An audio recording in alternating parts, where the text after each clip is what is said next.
One कैसे हो आप सभी। आई एम श्योर कि आप सभी लोग ठीक होंगे। तो चलिए हम लोग स्टार्ट करते हैं। एक हमारे 12 नंबर का क्वेश्चन जो पैथोलॉजी में पूछा गया था। तो जो लोग भी चैनल पर नए हैं वो लोग चैनल को सब्सक्राइब कर ले, वीडियो को लाइक करें, अपने दोस्तों से शेयर ज़रूर करें। और हाँ, अगर पीडीएफ नोट्स चाहिए हो तो मेरा डिस्क्रिप्शन में मेल डला हुआ है, उस पर कॉन्टैक्ट करके आप लोग पीडीएफ नोट्स ले सकते हो। तो चलिए हम लोग स्टार्ट करते हैं। ठीक है, aetiopathogenesis of peptic ulcer and complication of the disease, यानी कि इस पेप्टिक अल्सर्स की क्या क्या इटियोपैथोजेनेसिस है और इसके क्या क्या कॉम्प्लिकेशन देखने के लिए मिल सकते हैं। ठीक है,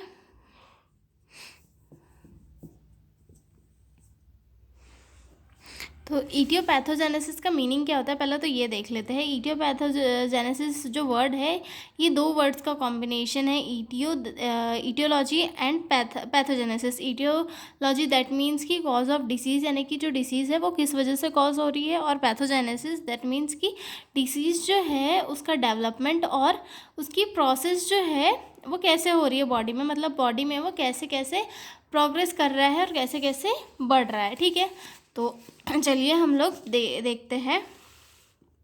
और हाँ, so etiopathogenesis of peptic ulcer means what causes peptic ulcer and how it develop in the stomach और ड्यूडेनम, यानी कि पेप्टिक अल्सर को कौन सी चीज़ कॉज कर रही है और ये कैसे कैसे हमारे स्टमक में डेवलप हो रही है। ठीक है, तो इसकी इटियोलॉजी देखते हैं।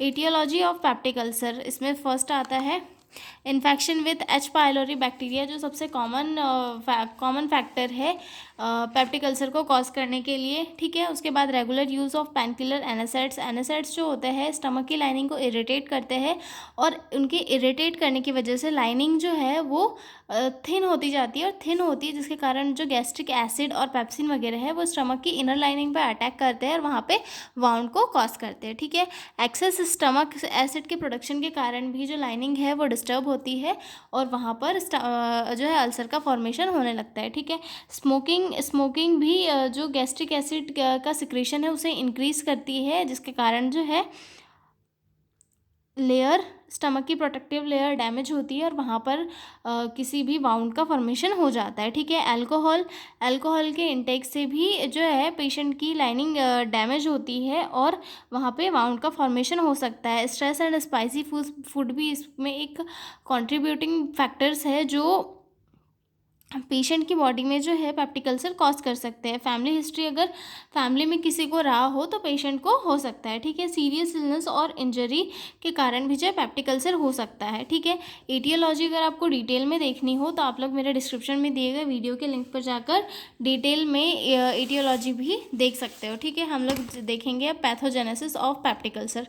पैथोजेनेसिस ऑफ पेप्टिक अल्सर में आता है कि ये जो डिसीज़ है वो बॉडी में कैसे कैसे प्रोग्रेस कर रही है। इसमें स्टेप 1 देखते हैं, डैमेज टू प्रोटेक्टिव लेयर्स, यानी कि सबसे पहले जो है वो प्रोटेक्टिव लेयर्स को डैमेज करेगी। जो हमारा म्यूकोसल बैरियर हमारे स्टमक की लाइनिंग में प्रेजेंट होता है वो सबसे पहले ये उसे डैमेज करेगी। ठीक है, stomach and duodenum are lined with mucus to protect from acid. H pylori और एनासाइड्स ब्रेक दिस बैरियर, मतलब स्टमक और डिओडेनम जो होते हैं वो हमारे स्टमक या फिर इंटेस्टाइन में सबसे इनर पार्ट में होते हैं, जो गैस्ट्रिक एसिड और पेप्सिन से प्रोटेक्शन के लिए वहाँ पे प्रेजेंट होते हैं। लेकिन जो एच पाइलोरी बैक्टीरिया होता है और एनासाइड्स होते हैं इनके कारण वो लाइनिंग ब्रेक हो जाती है, तो डैमेज हो जाती है, जिसके कारण जो है एसिड और पेप्सिन उनके ऊपर अटैक करने लगते हैं। ठीक है, when the barrier is weak acid and digestive enzyme pepsin reach to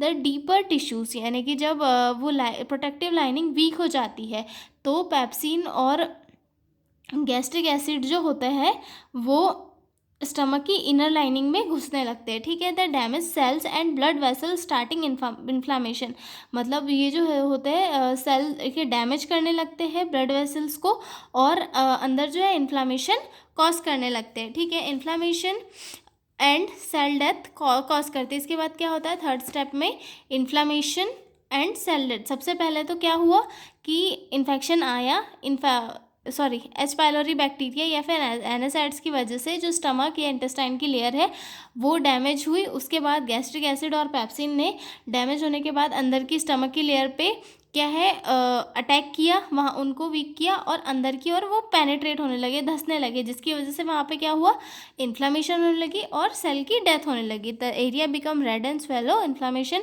sales in the lining start dying in necrosis, मतलब वहाँ पे जो है नेक्रोसिस होने लगा, सेल की डेथ होने लगी और एरिया में इन्फ्लामेशन होने लगा। ठीक है, उसके बाद क्या हुआ, स्टेप 4 आई, वहाँ पे अल्सर का फॉर्मेशन होने लगा। ठीक है, द क्रैटर दैट मीन्स कि गड्ढा, like wound in, this is peptic ulcer. उसके बाद क्या हुआ, लाइनिंग डैमेज हुई, लाइनिंग डैमेज होके ये जो गैस्ट्रिक एसिड है और पेप्सिन अंदर घुसा, वहाँ पे उनने जो है एक गड्ढे का फॉर्मेशन किया और वो गड्ढा पेप्टिक अल्सर है। ठीक है, that may be swallow deep depending on the severity, मतलब ये उसकी सिवियरिटी पे डिपेंड करता है कि वो कितना गहरा है। ठीक है, उसके बाद आता है हीलिंग और प्रोग्रेशन।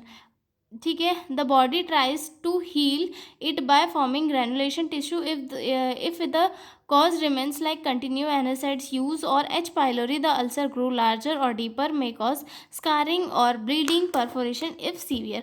यानी कि इसके बाद जो है स्टेप 5 में हीलिंग प्रोसेस आती है।